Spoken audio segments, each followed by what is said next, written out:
해야지 좀 사람들 앞에 떳떳하지 않을까. 그래서 좀 자기 수양의 의미로 그렇게 하고 있어요.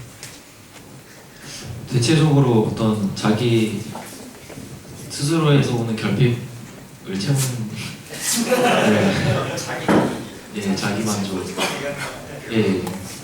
저는 뭐 잘 모르시는 분이 있을까봐 강의사는 좀 이따가 제 소개를 해서 미리 하면 지금 카이스트 전작과 박사과정을 했고요. 지금 6년 차입니다, 박사과정. 네. 그래서 졸업을 빨리 해야 되는 상황인데 이제 박사 졸업이 늦어지다 보니까 드는 생각이 많아요. 네, 이미 박사과정 받으신 분들도 비슷한 경험들을 다 하셨을 거라 생각이 들고 이제 박사를 받으면 뭐가 좋으냐? 취직할 거면 저는 잘 모르겠어요. 지금 제 또래에, 그러니까 지금 제 수준에서 할 수 있는 고민들을 똑같이 말씀을 드릴게요. 제 또래에 회사를 학부 졸업하거나 석사를 졸업하고 가신 분은 저는 지금 박사를 6년 했으니까 6년간의 회사 생활에서 연봉을 쌓아주고 있고 집을 샀을 수도 있고 그 돈으로 일찍 결혼할 수 있었던 사람은 결혼을 했겠죠. 저는 아직 결혼 안 했습니다. 네. 그러면 박사 학위를 받아서 회사를 가면 회사에서는 박사학위 받았다고 좋아할까요? 네, 저는 그건 회사마다 다르다고 생각을 하는데 지금 제 카이스트 전작과를 예를 들면은 일단 대부분 다 대기업을 가고 싶어 해요. 뭐 삼성 이렇게 얘기하면 안 되죠. 네. 가면 지금 박사과정 처음으로 들어온 사람들을 다 생산 쪽으로 일단은 배치를 시켜서 뭐 인턴처럼 공부를 시킨 다음에 그 다음에 뭐 박사에 맞는 자리에 배정이 되겠죠. 그래서 어떤 박사과정 학생은 그러면 회사에 일단 들어가고 회사에서 받는 돈으로 유학을 가겠다. 뭐 이런 식으로까지 얘기를 해요. 그러니까 지금 그러니까 박사를 받는 사람이 뭐 저는 많다고 생각을 하고 들어갈 수 있는 회사는 적어요. 그건 쌓이죠. 들어가고 싶어하는 곳이. 그래서 저는 회사보다는 계속 공부의 뜻이 있어서 교수가 되려고 박사 학위를 시작을 했는데 좀 냉정하게 박사 학위를 시작을 했을 때 지금 박사 학위를 받으면 인생의 중요한 결정들이 그 시기에 몰리게 됩니다. 졸업이라든지 결혼이라든지 이제 돈을 버는 문제들이 실제적으로 마주치기 때문에 유학을 하신 분들은 재정적으로 더 걱정을 하실 거예요. 그런 부분들에 대해서 냉정하게 생각을 해야 된다라는 저는 생각을 하고 있습니다. 네, 다음 질문으로 넘어가겠습니다. 진학이 뭐 박사과정, 뭐 석사과정 선택하는 것도 있겠지만 이제 국내에서 공부하느냐 해외에서 공부하느냐도 있을 것 같아요. 근데 이제 유학을 준비하는데 32살에 유학 가도 되나요? 라는 질문이 있는데 이제 석 박사님이 잘 대답해 주실 것 같아요. 약간 개인적으로 답변을 드리긴 했는데 저는 35살에 갔는데 갔다 와서 잘 살고 있고요. 그 나이가 그렇게 우리나라랑 유학은 좀 다른 것 같아요. 미국 갔을 땐 제가 나이가 당연히 많아 보이고 연구실에 교수랑 같이 있어서 제가 교수인 줄 알고 사람들이 저한테 먼저 있었는데 미국은 특히 나이를 물어보지 않아요. 그리고 왜 그렇게 늦게 공부를 시작하냐고 물어보지도 않고 그냥 학생으로 대해주거든요. 그래서 오히려 나이가 들었는데 정말 학생들 사이에서 섞여서 정말 학생처럼 공부를 할 수가 있었고요. 나이가 늦고 많고는 본인은 별로 안 중요해요. 그러니까 나이가 들면 아무래도 학습 능력이 많이 떨어져요. 배우는 즉시 사라지거든요. 밑 빠진 독에 물 붓기인데 밑 빠진 독에서 물이 새나가는 것보다 더 빨리 입력하면 잠깐 남아있어서 그때 이제 박사 자격 시험 치고 더 빨리 집어넣어서 박사학위를 따고 딱 나오면 이제 지금 다 빠지고 없긴 한데 그런데 그 본인 문제보다 가족 문제가 있어요. 나이가 들면 보통 가족이 있거든요. 와이프도 있고 애도 있고 그런데 그 유학 가는 거가 이제 공부를 하러 가는 거기도 한데 새로운 문화에 적응하는 거랑도 마찬가지예요. 근데 그게 만만치가 않아요. 보통 같이 간 어린 학생들 보면 남자건 여자건 처음 유학 가서 한 일주일, 2주일 동안 그냥 애가 초췌해져서 울었다 그러더라고요. 그러니까 어떻게 살아갈지 막막해서 처음에 2주 동안 이제 연구실도 못 잡은 상태에서 인터뷰하러 다니고 막 그러면서 많이 울고 그런데 그것도 본인 문제고 가족도 문제입니다. 와이프도 새로운 문화에서 살아야 되거든요. 근데 또 와이프가 학생이 아니라 애를 같이 봐야 되면 친구도 없고 말도 안 통한 데서 그렇게 살아야 되니까 그러니까 굉장히 큰 결심이 필요한데 뭐 아무튼 해도 됩니다. 네, 너무 힘든. 저 한마디만. 예. 저도 이제 해외로 이제 석사만 갔다 왔지만요. 거기에서 만나뵌 분 중에 42살에 박사 오신 분도 계셨어요. 그러니까 32 아직 어려요.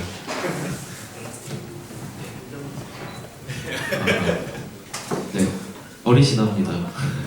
네, 이제 유학 가셔도 될 것 같고요. 네, 그럼 다음 섹션으로 한번 넘어가 볼게요. 이제 스타트업인데 여기 로봇 스타트업 회사를 운영하시는 분이 있으신 것 같아요. 그러니까 로봇 스타트업 회사입니다. 돈 벌기가 너무 힘드네요. 로봇을 이제 어떻게 하면 수익 모델로 연결시킬 수 있을까요? 라는 질문이 있어요. 근데 재밌는 게 옆에 질문이 뭐냐면은 어느 회사에 투자할지 고민입니다. 이 두 분이서 한번 얘기를 나눠보시겠어요? 네, 한번 손 들어봐 주실 수 있어요?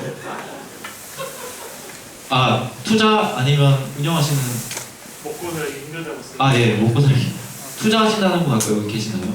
예, 두 분 네, 자리 좀 이동해 주시겠어요? 예, 두 분이서 네, 더 할 얘기가 많으실 것 같고요. 혹시 저희 패널분들 중에 없으시면 다음 주제로 넘어가겠습니다. 수익이요? 예. 사실상 로봇만 가지고 수익을 내는 아이템을 찾아달라는 말씀. 그것도 수익 모델. 예, 수익 모델에 대한 그런 좀 있으신 것 같아요. 너무 넓어가지고. 네네. 두 분이서 많은 얘기 하시기 바랍니다. 저는 그냥 그런 고민이 네. 그냥 공유할 수 있었으면 좋겠다라고 생각합니다. 아,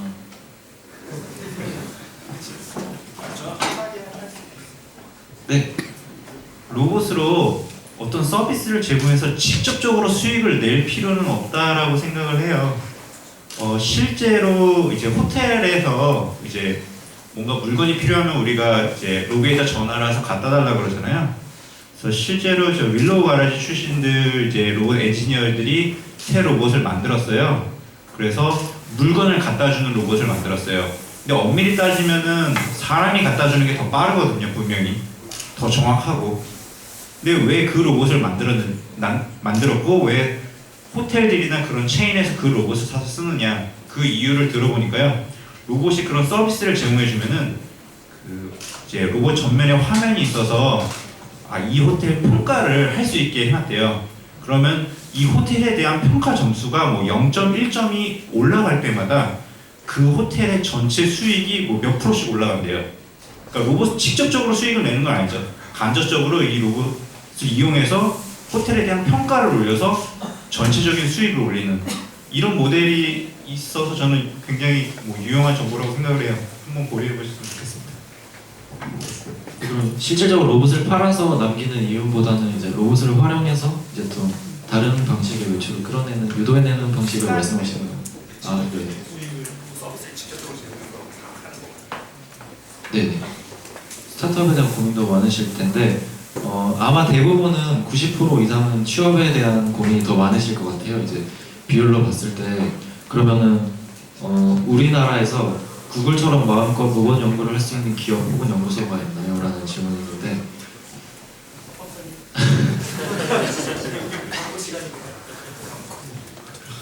네이버는 가능할 것 같긴 하거든요. 어떻게 얘기해야 되지? 노골적으로 하세요. 뽑으시나요? 네, 네이버 랩스 지금 저는 아시는 분도 있고 모르시는 분도 있을 것 같은데 제 소개를 안 했는데 MIT에서 시타 로봇이라는 걸 만들고 삼성전자에서 1년 반 동안 생산기술연구소에서 반도체 검사 장비를 만들었고 그리고 이제 네이버 랩스에 9월달부터 조인해서 지금 같이 일하고 있습니다. 그렇고 네이버 랩스 같은 경우에는 굉장히 몰디브 같은 곳에서 노예처럼 일할 수 있는 그리고 굉장히 수평 조직이라서 저랑 같이 일하셔도 제 명령을 받지 않고 스스로 할 걸 찾아 나가서 같이 일해 나가야 되고 뭐 토픽이야 정해지겠죠. 같이 즐겁게 일할 수 있는 분위기는 확실히 되는 것 같고요.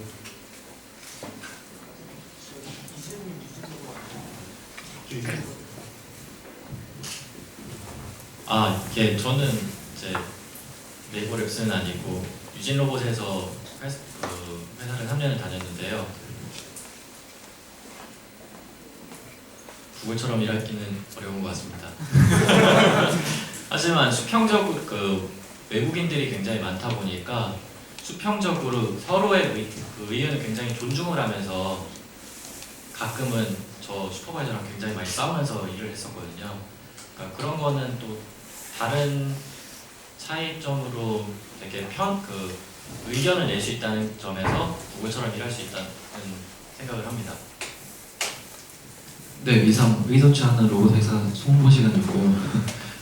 다음은 이제 연구에 대한 주제가 이제 좀 본격적으로 나왔어요. 우선 뭐 여러 가지 세부 주제가 있겠지만 좀 광범위한 것부터 시작을 하자면 일단 각자가 가진 자신만의 연구 노하우가 있다면, 그러니까 연구 노하우라는 게 뭐 기술적인 부분도 있을 수도 있고 또 여기 있는 질문 중에 뭐 연구할 때 막히면 어떻게 푸시는지, 아니면 지도교수 질문 앞에서 한없이 작아진다 어떻게 해야 됩니까?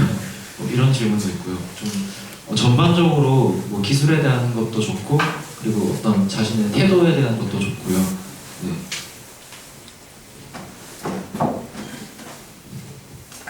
예, 아까도 말씀을 드렸지만 저는 썰킷으로 PhD를 받아서 뭐 100% 이렇게 공감이 되실지 모르겠어요. 근데 제가 PhD를 되게 좀 편하게 졸업을 한 케이스인데 그게 뭐 운도 있는데 어떻게 보면 선택을 좀 신경 써서 했다. 그리고 생활 태도에서도 좀 제가 좀 신경 썼던 부분들이 도움을 줬던 것 같아서 이건 좀 일반화시킬 수 있지 않을까 생각이 들어서 조금 주제넘게 말씀을 드려보면요. 일단은 아까 제가 발표 뒤에서도 말씀을 드렸지만 약간 학계에다가 이제 저희가 논문을 쓰는 거잖아요. 그러면 학계에 그 관여하는 파티가 아카데미아가 있고 그다음에 인더스트리도 있어요. 근데 학계에서 이 두 파티한테 기대하는 게 좀 다른 것 같아요. 그러니까 항상 청중을 이렇게 고려를 하고 자기한테 기대되는 걸 하면 가장 좋은 그 매치가 되고 좋은 성과를 볼 수가 있는 것 같다는 생각이 들어서 그런데요. 아카데미아에서는 저는 약간 그런 가정을 했었어요. 좀 발칙한 연구를 기대할 것이다. 예, 그러니까 저희가 텍스트북에서 본 거 혹은 최신 논문들에서 본 거에서 이렇게 약간의 그 아이디어를 섞어가지고 수치를 뭐 1, 2% 올려서 논문을 쓴다. 사실 그렇게 하는 게 아이디어 내기 되게 쉬워요. 근데 그렇게 했을 때 굉장히 제가 이제 여러 케이스들을 보면서 좀 느꼈던 거는 일단 지도 교수님과의 디베이트가 굉장히 심해집니다. 왜냐하면 오랜 분야이기 때문에 교수님들은 저보다 더 많은 사례들을 받고 이게 왜 안 되는지 남들은 왜 이렇게 안 했는지 뭐 이런 것들에 대해서 너무 잘 알고 계세요. 그래서 그렇게 좀 오래된 분야에 대해서 이렇게 마지노란 임프루먼트를 타겟으로 하는 연구를 했던 경우는 뭐가 나오긴 나오지만 그걸 퍼블리시하고 졸업으로 가져가는 데 있어서 굉장히 고난을 겪는 경우를 많이 봤어요. 근데 반면에 이제 저 같은 경우는 자의는 아니었고 이제 타의로 아무도 안 건드리는 연구를 하게 됐어요. 그러니까 지금 저는 이제 썰킷에서 그 칩을 쌓는 3D IC라는 분야가 있었는데 그건 아직 시판되는 것도 없고 뭐 저희가 칩을 만들어 볼 수도 없고 그냥 이론상으로만 존재하는 거거든요. 그러니까 회사 사람들도 몰라요. 그러니까 아무도 모르는 이런 분야에서 정부 가지고 뚝 떨어졌고 그걸 가지고 저희는 이제 랩 실적을 위해서 논문을 내야 되는 그런 상황이었는데 저한테 떨어진 거죠. 처음엔 굉장히 절망을 많이 했어요. 연구주제 잡기도 뭐하고 문제 제기를 제가 해야 되는 상황이었는데 아니 여기 들어온 지 뭐 1, 2년밖에 안 된 사람이 이 업계 인더스트리 전문가들 많은데 어떻게 내가 이렇게 당돌하게 얘기를 할 수 있을까 라는 생각으로 처음에는 주눅이 들었다가 제가 일단 몇 번의 그 인더스트리 사람들이랑 얘기를 해보고 나서 느꼈던 거는 아 이분들도 나만큼 경험이 없구나 이 섹터에 대해서는. 왜냐하면 아직 만들어진 게 없는 분야니까요. 그래서 제가 나름대로의 로직을 가지고 좀 던지면 이게 받아들여질 수도 있겠다라는 생각을 했었고 여러 가지 인사이트를 모았죠. 그때는 좀 제가 했던 어프로치는 굉장히 다양한 제가 맡은 그 분야랑 그렇게 상관은 없지만 이 서킷이나 뭐 프로세서나 이런 쪽의 인더스트리에 관련이 있는 뭐 OS나 컴퓨터 아키텍처나 이런 쪽을 다 봤어요. 논문들 모든 걸 다 RSS 팔로잉 하면서 다 봤는데 거기 그렇게 좀 보고 나니까 좀 흐름이 보이더라고요. 그래서 아 그러면 이 인더스트리 이렇게 발전해 나가겠구나. 그럼 이 3D IC라는 분야에서 이게 가장 큰 문제가 될 거고 이 포인트를 해결하면 되겠구나라는 저만의 어떤 스토리가 나와서 그냥 질렀거든요. 근데 일단 먹혔고요. 그리고 먹히고 나니까 그 뒤로 너무 편한 거예요. 예, 너무 편해요, 진짜. 그럼 리뷰어 논문을 내면 이제 리뷰를 받잖아요. 리뷰어들 태도가 뭐 이제 좀 오래된 분야를 하는 경우에는 다 공격이에요. 예, 그리고 제가 레퍼런스했던 논문의 어서들이 다 뭐 리뷰를 하는 경우도 있고. 근데 저 같은 경우 그런 게 없죠. 그러니까 다 저한테 물어봐요. 이렇게 하면 어떻게 돼요? 저렇게 하면 어떻게 돼요? 예, 리뷰 코멘트가 되게 화기애애합니다. 예, 그래서 저는 그냥 거기서 시키는 실험만 해가지고 결과만 리포트를 하면 아 그렇구나 하고 없애고 시켜줬어요.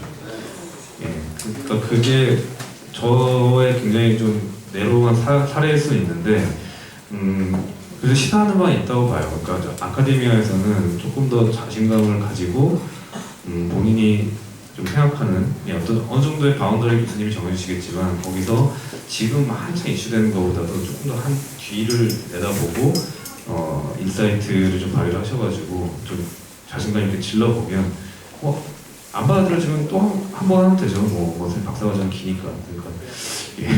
그래서 그런 어프로치를 좀 한번 과감히 해보시는 걸 좀 추천드리고 싶습니다.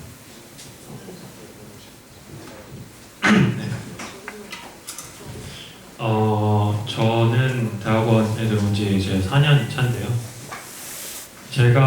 저는 저희 아버지를 되게 좋아하는데 뜬금없지만 저희 아버지는 제 약간 롤모델이에요. 아카데믹하게도. 저희 아버지가 유학을 가셨었는데 뭐라고 말씀하시냐면 기계과 하셨거든요. 근데 CS랑 전기과랑 기계과에서 자기가 안 만나본 교수님이 없대요. 무슨 말이냐면 자기가 관심 있는 문제가 있으면 교수님한테 다 메일을 보내는 거예요. 그리고 찾아뵈면 다 좋아하신대요. 그래서 저는 그 말을 믿고 학부 때부터 인턴을 되게 많이 했거든요. 교수님들한테 모르는 거 있으면 물어봐 찾아보고 얘기하다 보면 뭐 인턴 해볼래? 그럼 인턴하고. 그래서 학부 때는 그 리눅스 OS 인턴 그쪽으로